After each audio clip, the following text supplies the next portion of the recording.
Good afternoon, ladies and gentlemen, and welcome to tonight's webinar. My name is Sam Harwood, and I'll be your host for today's event. Today's webinar is brought to you by the Northern Australian Climate Program, Grazing Futures Livestock Business Resilience Project, and the Leading Sheep Project. Now, before we start, I'll do a quick round of introductions. As I said, I'm Sam, and I work for the Department of Agriculture and Fisheries as an Extension Officer, and I'm based in Charleville. Our presenter tonight is John McLaughlin from the Northern Australian Climate Program. I'm sure you have all attended a webinar pretty recently, but to interact with us today, the chat's muted, but you can use the Q&A tab. So that's the tab up the top with a speech bubble and a question mark in there. If you have any questions during the webinar today, please just type them in that question box and we'll get to them at the end if we can. We've already had some questions that were sent through in the registration, so we'll try and address them either in the presentation today or in a Q&A session at the end. We just ask that you ensure your questions are clear so we can provide you with a specific and targeted answer. We may be unable to answer every question, but we'll try our best to get to them all. Today's presentation will be recorded and it'll be uploaded to the Leading Sheep YouTube channel, and I'll share that link with you when it becomes available. And after today's session, I'll be sending out an email to each attendee that contains a link to the feedback form. It's very important to me and the team that we receive your feedback so we can help improve our webinars in the future.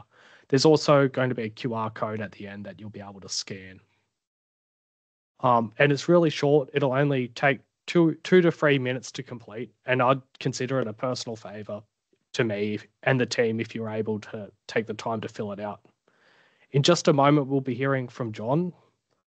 Please remember that if you have a question, type it in that Q&A tab, and John will try his best to answer at the end of the presentation today. It's a bit of a warm evening in Charleville here, John. How is it where you are? In Toowoomba, and as far as Toowoomba goes, it's a pretty mild sort of night. So no jumper on here, which is always nice. That's great to hear, and also great to know that we can hear you loud and clear. So I'll pass over to you now, John. Thanks for that, Sam, and good evening, everybody, and hello to anyone that ends up listening to the recording of this. This is the Season Ahead webinar, which is an annual thing we've sort of started, where we jump in at sort of the end of winter and start of spring to look at what seasonal climate forecasts we have available to us for graziers in South West Queensland.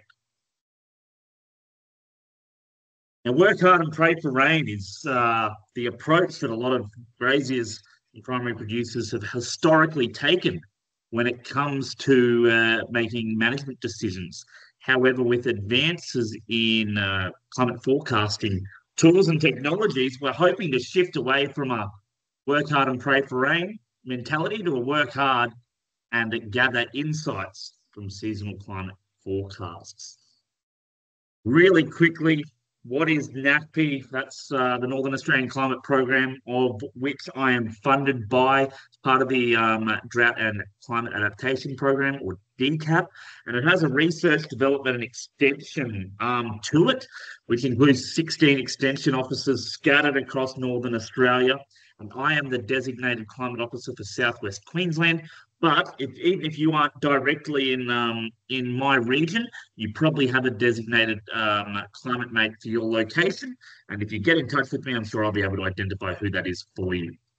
Who am I? As Sam said, I'm John McLaughlin. I'm actually the manager at a carbon farming company, but I have a bunch of other industry roles with MLA and other sort of grazing industry roles, and have a background in grazing land management extension work. So I understand the sorts of decisions that landholders have to make on an annual basis and feeding in some of the climate information into those key decisions. The idea of the program is climate variability. It's literally insisting that landholders understand their climate, know what sort of variability they have in their climate from year to year, and they're able to then manage for that variability. That's the three sort of simple steps and focuses of the program itself. And it's trying to tie into the idea that you've got multiple overlapping and competing sort of decisions that you have to make on a day-to-day, week-to-week, month-to-month, year-to-year sort of basis as landholders. Might be around pasture growth, water availability, buying and selling and existing cattle, resting country, shifting cattle, weeder management, breeder management, weed management, when to burn, when not to burn, when to introduce pastures, all of these decisions that you have to make. And there's one underlying factor that influences all of those, and that's climate. And so if we can get greater insights, more accurate and better interpreted insights about what's happening with our climate, then hopefully it can make means you can make better decisions on ground. So the next 40 minutes or so, we'll just be going through the forecasts I have available to me for the season ahead and trying to pick out the bits and pieces I think are most interesting for you. First of all, when I'm talking about South West Queensland, what the hell am I talking about? Well, we don't have defined areas necessarily, but we do have Elsie Dodd operating around the Injune Roma area, Vicky Main operating closer to Miles, and I guess anywhere from sort of Roma west into this abyss out to Eromanga, down to Thargomindah, Cunnamulla sort of way, is the area I'm talking about with South West Queensland, and you will see in some of the forecasts that I've zoomed into sort of this location, but you'll certainly get some value out of it if you're in the broader Queensland area. So let's look at the current conditions that we're experiencing across South West Queensland, and then we can understand what the forecasts for the month ahead sort of mean within that context. Looking at winter rainfall across South West Queensland, essentially average to slightly above average for most of Queensland, so fairly average conditions over the last 3 months. 2024 to date, from the 1st of January to the 31st of August, have been pretty favourable for South West Queensland and most of Queensland more broadly. So we can see there, blue and white on the map, suggesting average to above average. And we're seeing that rainfall totals were either sort of 0 to 75 mils above normal or 75 to 150 mils above normal. So certainly a good 2024 so far. So conditions on the ground we'd expect to be pretty handy. When we're looking for the health of our ecosystem and the health of our landscape, that 12 to 36 month life sort of time period is much more valuable. And again, you can see South West Queensland with quite a favourable 12-month rainfall record and a pretty reasonable 24-month rainfall record in terms of being above or average or around average. And then the 36-month rainfall totals for Queensland demonstrating across the board and widespread sort of favourable seasons. So just looking at that in context, we're not noticing any major deficiencies over the last 36 months. And 2024 rainfall totals just over the last sort of 8 months have been quite favourable to South West Queensland, even though we did have that really dry winter-spring period last year. Conditions on the ground at the moment are pretty favourable. If we're looking at drought monitors, just to make sure we've covered off on all of that, the 7-month rainfall deficiencies are showing nothing across Northern Australia. And even the 13-month, taking us right back to the 1st of August last year, again, almost none in Northern Australia besides a little bit in WA, but a very favourable sort of drought map for Queensland and the Northern Territory, and New South Wales included, which we wouldn't see many instances with almost no red on the map. And these sort of rainfall totals in the last 8 months of pretty promising rainfall are showing in this soil moisture profile map, which suggests that for most of South West Queensland, soil moisture is either average or above average at this stage of the year. And that rainfall and sort of drought monitoring maps certainly show up when we look at the current total standing dry matter, PSDM. This is just looking at what sort of, or at the level of pastures in terms of kilograms of dry matter that are around at the moment compared to that location at this time of the year. You can see South West Queensland in well above to extremely high levels of standing biomass at this stage of the year compared to other years at this same time. Northwest, right up into that sort of Downs country, up into the Gulf even, are also experiencing a pretty bumper year and very high amounts of pastures for this time of the year up in that country. So conditions on the ground pretty good, plenty of feed around for the end of September. But with that comes pretty large potential grass fire risk. I was looking at this same map from last year, and given that we had such a poor sort of winter spring pasture growth, this map was a lot of low to even blue on the map. And we've noticed that this year, with this really strong last 8 to 12 months of rainfall, that fire risk across all of Queensland is much higher. I'm sure you all know that on the ground, but this sort of just demonstrates it for the whole state. So in 5 minutes just then, we were able to get a really quick snapshot of what's happening on the ground in South West Queensland. 2024 rainfall, most areas have experienced above average rainfall in 2024. The last 12 months has been a similar story. And right out to the last 2 to 3 years, the generally for most locations across, to be honest, Queensland, but yes, in particular South West Queensland, have been above average. No serious rainfall deficiencies. Soil moisture is either average or above average. And our total standing dry matter percentile is right up there in the above average to extremely high. So we know what's sort of happening out there. I'm sure you know what's happening on your property quite well. Let's have a look at what the forecasts are moving forward. The big one that we hear a lot about is literally just the ENSO, the El Nino Southern Oscillation. What stage is it at? Are we at neutral? Are we at La Nina? Or are we at El Nino? This is people's first stop typically when trying to get an understanding of what the season ahead's going to do. And at the moment, we're at a stage called La Nina Watch. This is a representation that under the current climate conditions, a La Nina event has developed 50% of the time. So when the conditions in the atmosphere are as they are now, we get a La Nina event 50% of the time. It doesn't guarantee that we will have a La Nina event.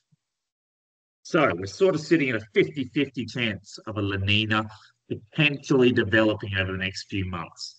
Now, we have two things we look at when it comes to analysing a La Nina event. We look at sea surface temperatures, and we look at the differences between air pressure, which we call the Southern Oscillation Index.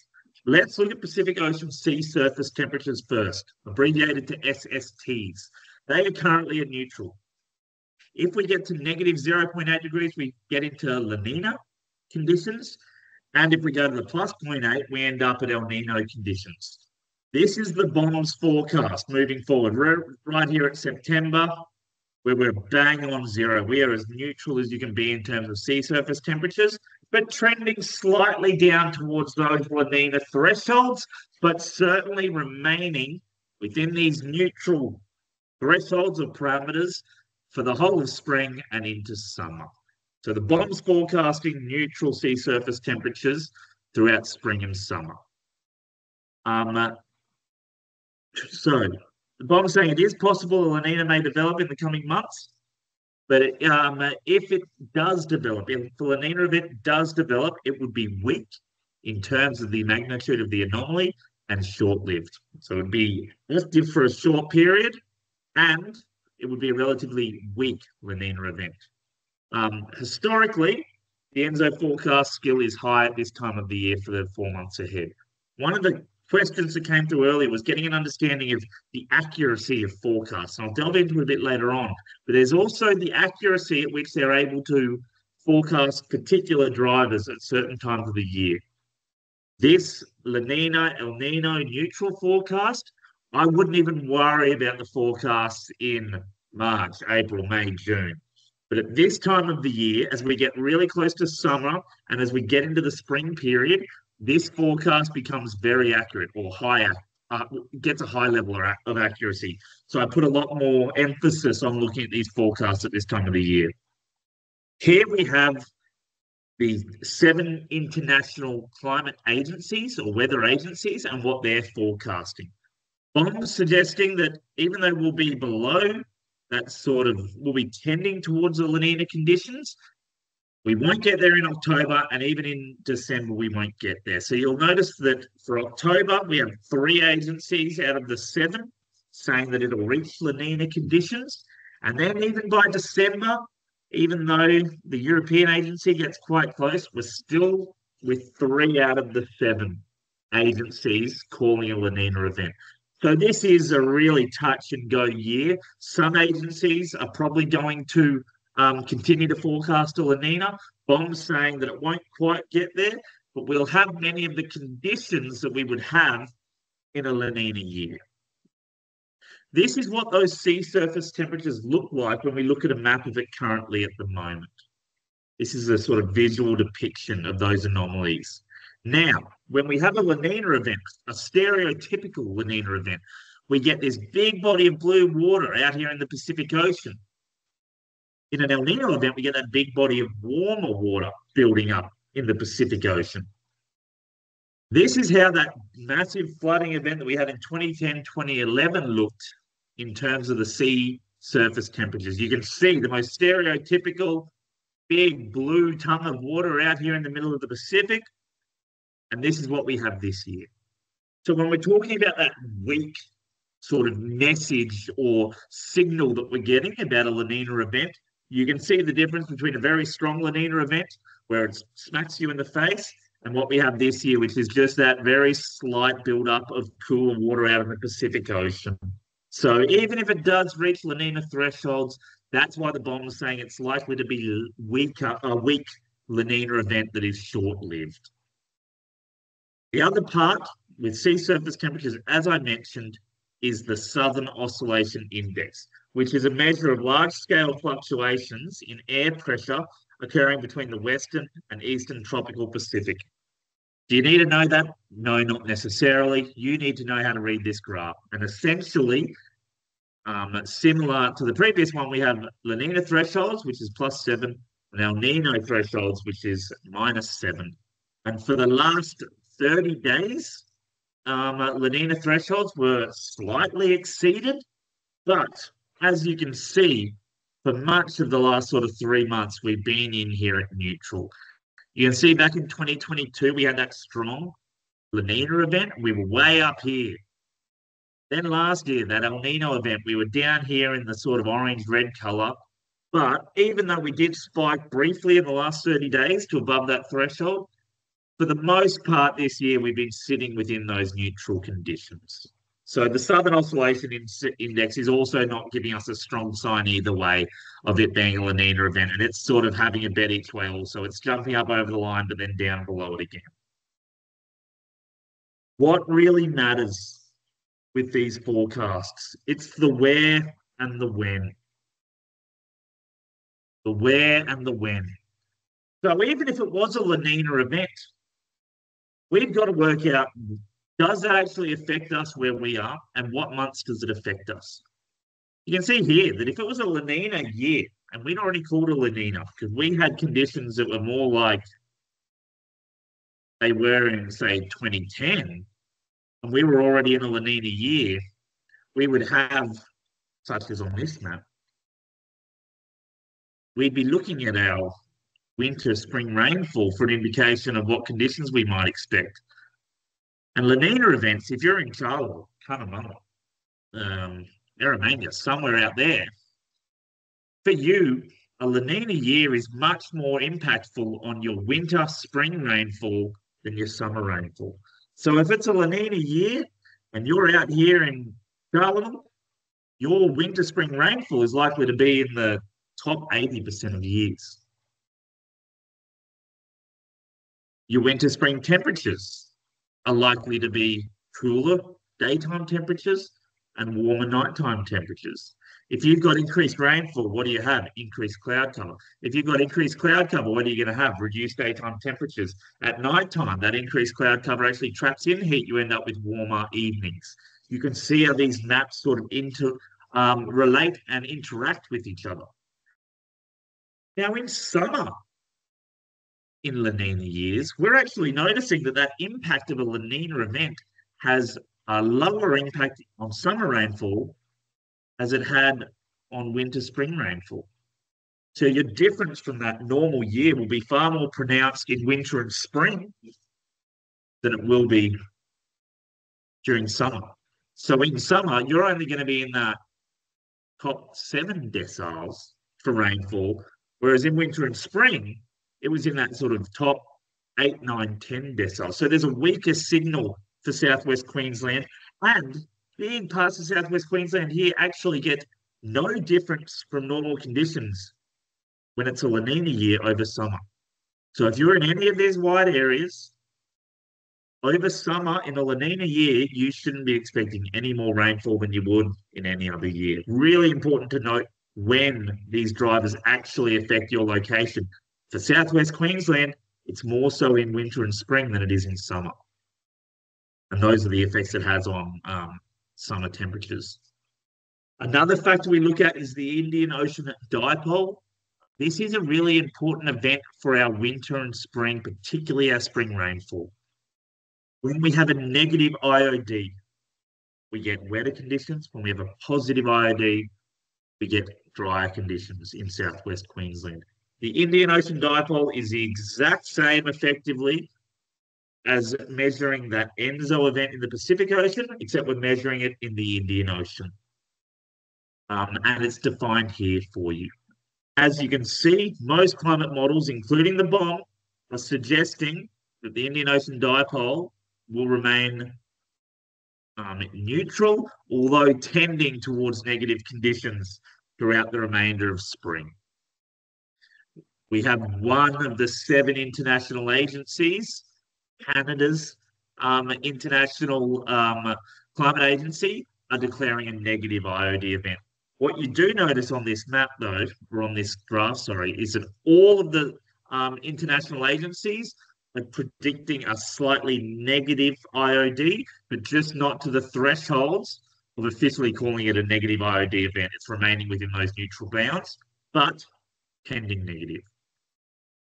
What happens when we have a negative IOD event in winter and spring? Well, again, for South West Queensland, we get an increased chance of above median rainfall. We're in that 7th, 8th, 9th, 10th deciles. If you were here in Brizzy, the negative IOD event does not affect you at all. You get the same amount of rainfall in winter and spring under a negative IOD event than you get under a neutral event. You can tell by the white. Over here in South West Queensland, it certainly does affect winter-spring rainfall totals. Now, thinking about those conditions, a 50-50% chance of a La Nina event occurring. 3 out of 7 international climate models suggesting that sea surface temperatures will reach La Nina thresholds. We've got a Southern Oscillation Index that just in the last month ticked up into what we call La Nina thresholds. And then our Indian Ocean dipole figures across the 5 agencies. One of them is calling a negative IOD event. The other 4 are saying, well, it's certainly negative, but it hasn't reached the thresholds. So what does that mean for our rainfall forecasts, which look into all of these bits of information and all this historical information? So our October forecast, we're seeing a lot of green on the map there, which is what we should be expecting given the forecast that we had. It's certainly a lot more promising up around central Queensland and that Fitzroy region and towards the coast than it is out towards Charleville. So we've got a weak signal out towards Charleville, probably a 55 to 60% chance of exceeding the median. What does that mean in terms of actual rainfall? Well, these totals have a 50% chance of occurring. So around Charleville and further west, they're saying you've got a 50% chance of between 10 and 25 mil. In that Roma down towards St. George area, a bit better, 50% chance of 25 to 50 mil. And the story gets more favourable as you head towards the coast. But certainly strong indications of, up towards an inch, certainly double-digit rainfall for a lot of areas across southwest Queensland. November, a similar green tinge across the map. Although, again, for southwest Queensland, we're really talking a 50 to 60% chance of above median rainfall for those locations. So there's green on the map, But again, guys, we're talking a slightly favourable forecast, a bit better than 50% chance of exceeding the median. But in November, the 50-50 chances of rain occurring, we're talking, 25, 50 mils for a good chunk of that western country, and then closer into there to Roma, you're talking 50 mils plus is 50% chance of occurring. So certainly decent enough forecast for October and November, considering that a lot of people have feed on the ground and pasture on the ground at the moment. We've got the 3-month forecast on your screens for you now, guys. That's October to December. Essentially, that's the end of spring right to the start of summer, and that whole of Queensland is lit up with green and blue on the map for you. That's a promising forecast. This lighter green colour up on the map, 60 to 65% chance of exceeding the median. So if I was down here at Cunnamulla, or at Charleville, sorry, that's probably easy to point out, you're thinking, wow, wacko, lots of green, get out the gumboots, it looks great. But let's please remember the way these forecasts work. A 60% chance of exceeding your average rainfall, or your median rainfall in this case, sorry, from October to December sounds great, but that is also a 40% chance of not exceeding your median rainfall. So please understand how those forecasts work. The green on the screen can be exciting, and you can get a little ahead of yourself, but please always flip those equations back around the other way and to work out what the chance of not exceeding in that median rainfall would also be. What I emphasize in all of my work and all of the things I send out is don't rely on the one forecast, the one agency, the one person to interpret this information. Get a few different opinions, see what other people are saying. And that includes from myself. It includes, you might have a few people you follow on Facebook, see what they're saying. Whatever it is, delve into a few other forecasts and see if they're singing the same song, see if they're talking the same sort of tune there, to give you confidence across different forecasts. So the bomb, October to December, lots of green, certainly indicating that your chance of exceeding median rainfall is better than 50%. The UK Met Office, one of the larger international agencies, very similar story from them. They've got the whole of Eastern Australia from October to December with a 60 to 80% chance of exceeding median rainfall.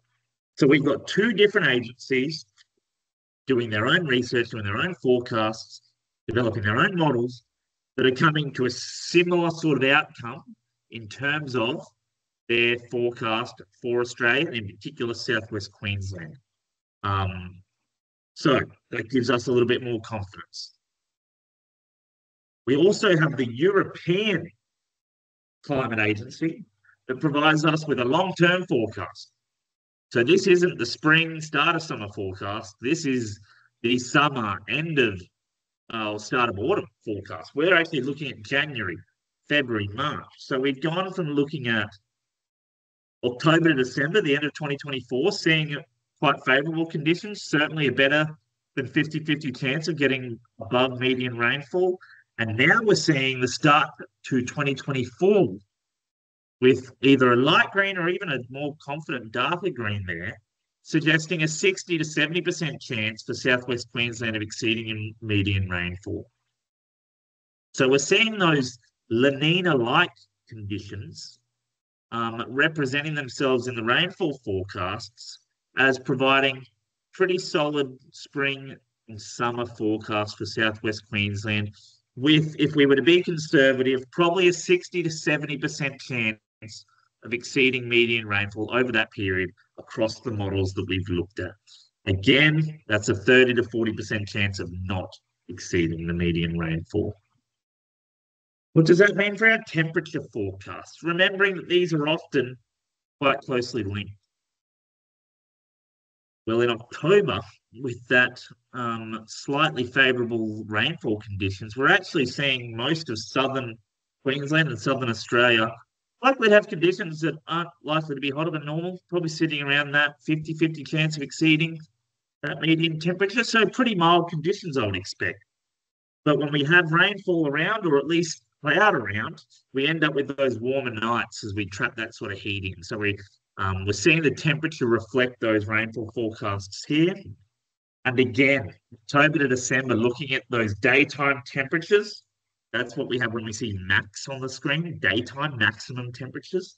We're seeing that cloudy, favorable rain conditions from October to December showing up as pretty mild daytime temperatures when we might have a bit of extra cloud and a bit of extra daytime rain getting around than we usually would. But that also shows up in our minimum temperatures, our nighttime temperatures, which are likely to be warmer than normal for this time of the year. So our temperature forecast and our rainfall forecast seem to be showing the results we would expect. We've also got a tool on the Long Paddock website, which is a pasture growth forecast and provides us with our most likely tercile for pasture growth across these areas.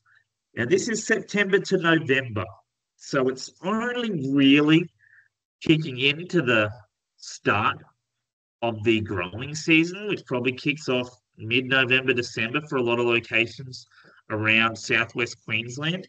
And so even though we're seeing red on the map here, which is low growth for this time of the year in comparison to other years, it's probably seasonally irrelevant because it's just not that important a time of the year for growing pastures. So I wouldn't be too dismayed by this map. If this was for summer, you'd certainly take a lot more notice of it. So the snapshot of the year ahead for South West Queensland. We've got that neutral Enzo that is currently at La Nina watch, which means a 50-50 chance that a La Nina may occur. BOM's predicting it to be neutral. 3 out of 7 international climate models actually say La Nina thresholds will be met. What does this tell us? Well, it tells us that there's La Nina-like conditions, but if a La Nina does end up developing, it's likely to be relatively weak and short-lived. Our SOI index, yes, the 30-day value was just above La Nina thresholds, but our 3-month average is certainly around that neutral type conditions. Looking ahead for South West Queensland, La Nina type conditions typically mean good winter spring rainfall, which is this next sort of 2 months, October, November. Maximum temperatures likely to be a bit cooler than usual. Nighttime temperatures warm. As we shift into summer, that impact of the La Nina conditions becomes weaker on rainfall, but we still will probably feel it with the effects of temperature with below average daytime temperatures occurring. The neutral Indian Ocean dipole event that we have is tending negative. Most climate models indicate that the IOD will remain neutral, though slightly negative for the rest of the year, even though we've got Canada predicting that it'll actually slip into a negative IOD event. When a negative IOD event occurs with a La Nina event or a La Nina-like event, it has a tendency to bring higher than average rainfall to South West Queensland.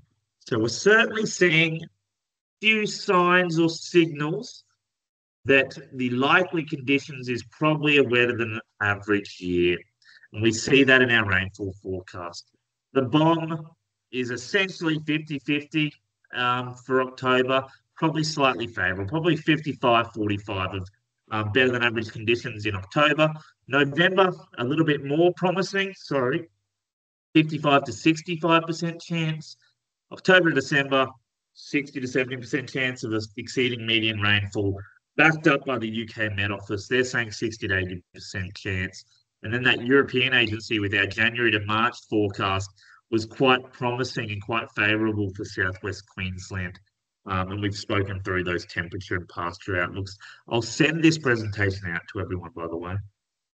So let's feed that back, and you're not going to be able to do it now, but at least begin to think about how what I've just spoken about for the last 20, 30 minutes might affect any one of the number of decisions you guys have to make on the ground every year.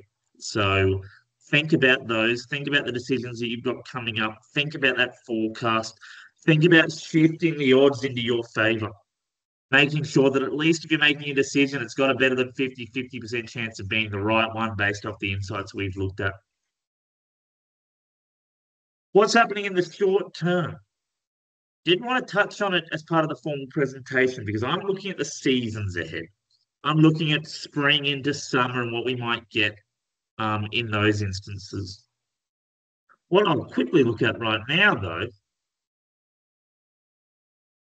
is the short-term forecasts for South West Queensland. So over the next week, not a whole lot going on for South West Queensland. A lot of white on the map. They're saying we don't have a clue whether it's going to be above or below median. It's a 50-50 chance at this point. And it's the same story at the 2-week mark. Now, if you're going, well, what does that really mean? I want to know if I've got the chance of getting, what's my 50% chance of getting any rain? I'd go down to Outlook scenarios and click 50%. And now we're saying, well, yeah, there's actually the chance of a 50-50 chance of getting up to 5 mils out around Charlotte. Better as I head towards Mitchell. So some rain around in the next 2 weeks. Am I really confident of it? Well, once we get to a 75% chance, it's a strong indication of rainfall. A lot of that western country drops off. If I wanted to be a little bit more optimistic and go, I just want a 1 in 4 chance, well, then that map gets a little bit better. If I want to know more detail, I would jump into this and I would click on Charleville. This live technology demos never go well, but this will provide me a little bit more information. And this is what I encourage everyone to do for their own regions, is have a look. The chance of above median, 51%, which would only be 5 mils. So a 50-50 chance for Charleville to get above 5 mils. What's the chance of getting above 15 mils? Well, it's actually about a 21% chance. So there is the chance of a bit of a dusting out there for Charleville over the next 2 weeks. We can see more detail the more we interact with this map. What if I just said, I'm about to plant some improved pastures, or I'm about to do a burn, and I just want a tiny bit of follow-up rain? What's my chance of getting more than 10 mil out in Charleville in the next 2 weeks? It's about a 25 to 50% chance. If I was over in Mitchell, it'd be a 50 to 75% chance. And I can fiddle with this as much as I like. What about 100 mil? Basically, less than 10% for all of that. So we can fiddle with these numbers depending on what question you guys have specifically for a certain decision.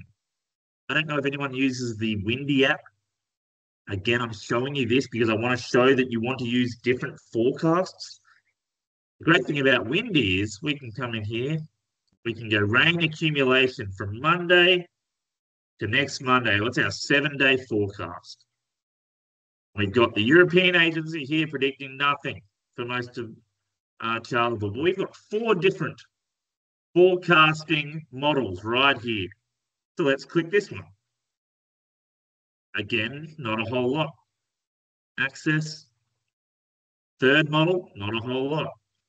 Icon, 4th one, not a whole lot. So none of those 4 showed any real rainfall for Charleville over the next month. And our rainfall from the bottom was saying something very similar. So that's what I'd be looking at for my short-term forecast, would be some of those tools, and delving into my location, actually clicking on it and getting an idea of how that rainfall probability is likely to sort of set. So that's the short term.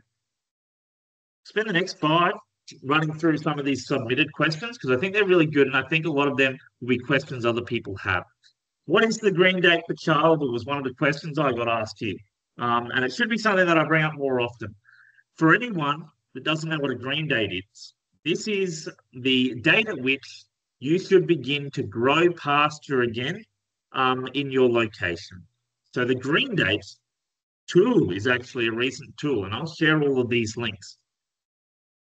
But this is simply a way for you to assess when in the year will your growing season kick in again. And again, I don't like doing the live demo because they never really work that well.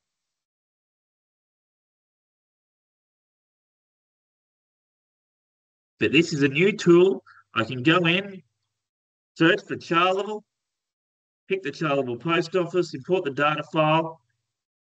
Now, you might have a specific amount of rainfall for your location that you say, well, if we get 30 mils in chartable over a couple of days, that's generally enough to kick in our rainfall. And I want to know how many times we've had 30 mil of rainfall over 3 days in 70% of years.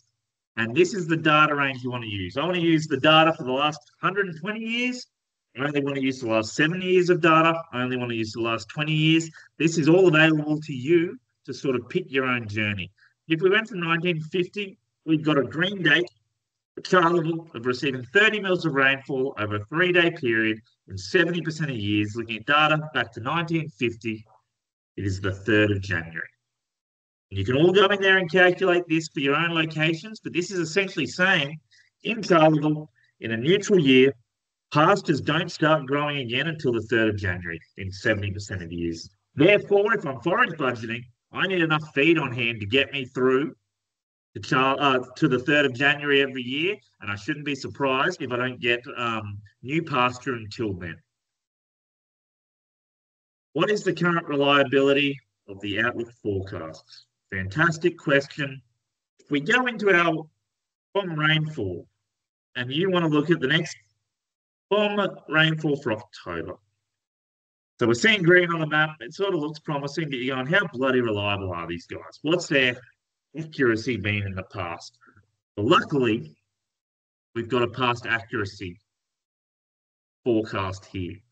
So how good are they at predicting unusually dry conditions, unusually wet conditions? So sort of you're above median, well below average, and your sort of neutral conditions. You can see quite a high degree of accuracy across this map, generally above 65%.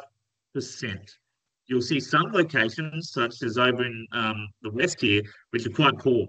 So if I was out in the Gascoyne region and I saw this forecast, whatever it was, and I went to look at the accuracy, well, sorry, guys, you just don't have it. You just don't have a proven track record for this time of the year, the November to January forecast of a high degree of accuracy. And therefore, I'd probably take it with more of a grain of salt. So we do have a past accuracy tool here for you guys to fiddle with, should you wish to validate how much emphasis to put on any forecast. Is it possible to include reliability anytime the forecast is made? Again, combine different forecasts from different agencies is an important aspect here. Look at those accuracy maps and understand what drivers affect your location at what times of the year, and making sure that you know when not to be looking at certain climate drivers. That's the important part. So really becoming familiar with what drivers affect you at what time of the year. As we saw with La Nina, in summer, it doesn't affect big parts of South West Queensland. So if someone's telling you in December, we're expecting a good year out here because it's a La Nina year, you'd have to tell them, well, unfortunately, that's come and gone. That affects this location in spring and winter. By summer, that impact's starting to ease. Now, the next question was probably my favourite question. I'm not interested in above or below average rainfall only. A year 10% below average is not that different to manage the one 10% above average. I need to know the quantum above or below. Great question. If it's a 80% chance of exceeding median rainfall, but it only is going to exceed it by 5 or 10 mils, then who gives a crap? You want to know a lot more detail than will it just exceed the median rainfall. You want to know by how much or by how little. So let's say you jumped online and you don't need me anymore and you're doing all of this yourself and you're saying, October to December, we're out in Quilpie and we've got a 70% chance of exceeding median rainfall. That looks great, but we want more detail. What do? We click on it. We click on it and get an idea of what the spread is going to be across that 3-month period for the location of Quilpie, for your own location. Boom, here we go. Not only is there a 66% chance of exceeding median rainfall, which is 72 mils, there's in fact a 1 in 3 chance that we get unusually wet conditions, which would be exceeding 107 mils. What's the chance that we actually get stung with really dry conditions? Well, that's down at 15 mils. So if I was weighing up a decision here to hold on to some stock, buy more stock in, implement some sort of improved pasture, something that requires follow-up rain, the distribution of rainfall that they're forecasting is very favourable to Quilpie. It's a lot more likely that we get those unusually wet conditions, which are above 170 mils, than we end up with those sort of lower conditions. So clicking on the map is hugely beneficial for you guys to get a better idea on what you could expect. Or instead, you're jumping in there and going, I don't care if it's above or below the median. I just want to know my chances of getting, if I get, 50 mils in that time, that'd be great. Well, your chances of getting that are above 75%. What about your chances of getting over 100 mil? Well, they're probably closer to sort of 25 to 50%. So use all of these. Use your outlook scenarios. I want to be really confident. I want a 75% chance that I get this amount of rainfall, or for Quilpie, it's a 75% chance of 50 to 100 mils. So really utilize these tools, and just not the chance of above median, because it is a rather shallow depiction of what's actually going to happen. It might be the first thing you look at, and it might go, oh crap, plenty of blue, plenty of green on the map. Let's see what that's actually saying. Let's begin to click within the map and down this left-hand side. A great question. And yes, who cares if it's above or below median? We want to know the magnitude to which it will exceed or not exceed that median levels. What changes to the modelling have occurred because of the extremely poor forecast seen in the last few years? There are many examples of how costly and accurate forecasts been to producers. So, this is a technical answer. It's not meant to be smart, but it's certainly the answer that you can get from the Bureau or any other agencies that create probabilistic forecasts. Most of the time, they can't be wrong. If a forecast has an 80% chance of exceeding median rainfall, that is still a 20% chance that it will not. That's really important to note. Always flip it around. Always flip it around. Always look at what that chance of not exceeding median rainfall would be. And even if it's a 99% chance of exceeding median rainfall, there's always that 1% chance that it will not. It's also vital to not believe hyperbolic media stories. And I pulled this one because it was probably the one that got me the most fed up, would probably be the word for it or phrase for it last year. This idea of a Super El Nino event coming for Australia that was bandied all around the press. Super El Nino's nothing that any climatologist or extension officer or anything like that has ever defined something as, or called something, or categorized something. There's no such thing as a Super El Nino. No one described it as that. It was sort of a sensationalized way to put into perspective some of the forecasts that were made. Avoid those. Focus heavily on your location, clicking on the maps for your location. If you're in Charleville, if you're in Cunnamulla, forget everywhere else. Look at regional forecasts for your location. Understand the difference between these probability of exceeding median rainfall and then what you're actually likely to get in terms of rainfall, using multiple different maps, multiple different forecasting agencies. These are all things you can do to weed out a bad forecast or a forecast that is different to the consensus of other forecasts. But on top of that, and in order to give this question its merit, the Bureau is actually making changes to their forecast and to what their models are based on by indexing or trying to take into account local conditions, and that forecasts that are getting not tainted, but that are getting perhaps confused or weighted incorrectly due to the 120 years of data and the historical conditions we had in the past. It's probably not the best place to go into detail about this, but I can certainly tell you the Bureau is altering and editing and modifying forecasts now to take into account the new climatic conditions that are the new norm in our sort of last 20 or 30 years of climate. So there are modifications getting made to models and forecasts to try to increase that accuracy. So the question is, right, the cheeky answer is, well, forecast is never wrong because there's always a percent chance of the other option happening. But no, good question. And there was certainly a lot of hysteria last year around that sort of spring-summer El Nino event. But in my same forecast last year, these were my predictions for South West Queensland. Slightly favourable January to March forecast. Neutral to slightly favourable November to January forecast. In July, my summer forecast for South West Queensland was neutral. Forecast I was making was a very dry spring with the chance of neutral to perhaps slightly favourable summer conditions for South West Queensland. You would not have heard that same forecast being made about Queensland, Australia, Northern Australia in the press. It was only when you've got an extension activity focused on providing local knowledge and local climate forecasts where you're able to get that sort of tailored resource to your location. Here's the ducks of the class. Can we use median rather than average rainfall? Whenever you see median, use median. If I say average, or if I used average rainfall figures in my presentation, it's because median wasn't available.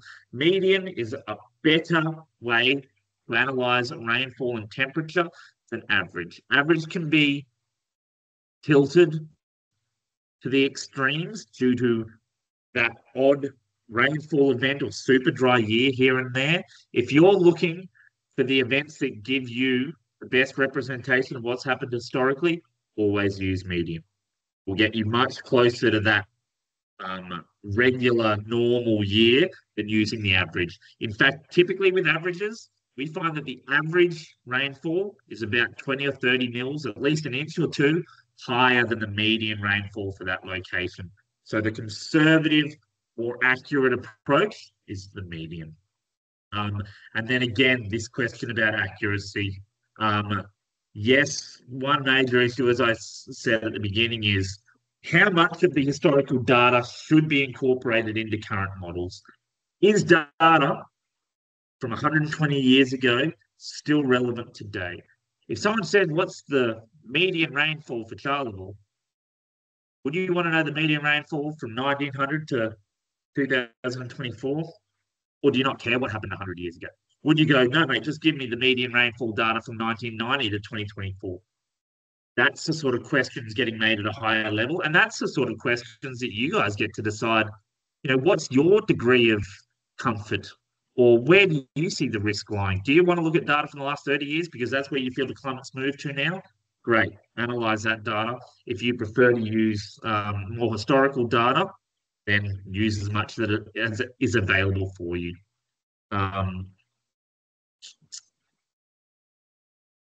That is the end of my formal presentation. I can see a little red highlighter over the questions box. So, yeah, I'm happy to run through some of those. I've still got a little bit of time. In terms of Rhonda, Thomas Morgan's comment about green dates, she's 100% correct. Even across a property, you will have variations in what an appropriate green date would be, and a lot of that comes down to your land type and soil type. That means you will require varying levels of rainfall to promote that growth. You'll see here that we've actually got different soil types where it'll take the mills off your hands, and instead all you have to nominate is, well, we've got some heavy clay country. What would that be? And that will take you to 60 mils, knowing that clay needs that that higher amount of rainfall in order to promote growth. And then you've got your sort of sandier country that requires far less, maybe 10 to 20 mils to kickstart that. So across your property, depending on those land types and soil types, you will certainly have varying green dates, depending on what amount of rainfall is required to promote growth in those paddocks. So a good point by Rhonda. And then the other Q&A questions. Oh, it was just a test. Anyone else have any questions that they wanted to throw in the in the chat box for me. Otherwise,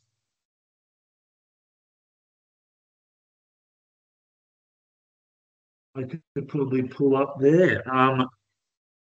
There is a QR code for feedback on this. I will send out my presentation with some links and notes. I think the biggest takeaway for everyone here is that I'm only ever going to be able to provide a certain amount of detail for your location. I'll be able to broadly talk about South West Queensland and the signals that we're seeing in the climate and in the atmosphere for certain conditions. When you'll get real insights and real tangible benefits is when then you jump online and begin clicking in your individual locations and setting those rainfall levels for certain decisions that you might want to make. And please, if you've got any queries, if you're worried that you're not reading it properly, if you want more details or to check in that you're doing things right, I am quite literally your PA for climate in South West Queensland. Producers, private and public stakeholders, shoot me a message, give me a call. We can run through that, or I can come out and visit you on property. So, yes, slightly favourable conditions across spring and summer. But yeah, check it out for your location and yeah, begin to use some of these tools and really test how much benefit you can get out of it for your decision making on farm. Thank you. I'd like to say a big thank you for John for coming along and delivering that today. And he tackled some tricky questions there that had been submitted. So that was really good to see. And a big thank you to all of you for joining today's webinar. We've had a good turnout. And as usual, there's a QR code on the screen, there's also a QR code in the chat that you're able to fill out. Today's webinar, as I said earlier, today's webinar is brought to you by the Northern Australian Climate Program, Grazing Futures, and the Leading Sheep Project. The Grazing Futures Livestock Business Resilience Program improves drought preparedness and viability of Queensland's livestock producers and is jointly funded by the Australian Government's Future Drought Fund and the Queensland Government. While Leading Sheep is an important partnership between the Queensland Department of Agriculture and Fisheries, Australian Wool Innovation, and is supported by AgForce. And it aims to connect producers, lines, information, and growth. To keep in touch with Leading Sheep, please follow us on Facebook or subscribe to our monthly e-newsletter around the camp by typing Leading Sheep into your closest, the browser that you normally use. Also, just on terms of the Grazing Futures project, if anyone has any questions about completing a farm business resilience plan, reach out either to myself or I can put you into a contact with an extension officer that's located closer to you, and we're able to assist with that. And a lot of what John has spoke about here today would fit really well in with that. So thank you again for joining us today, and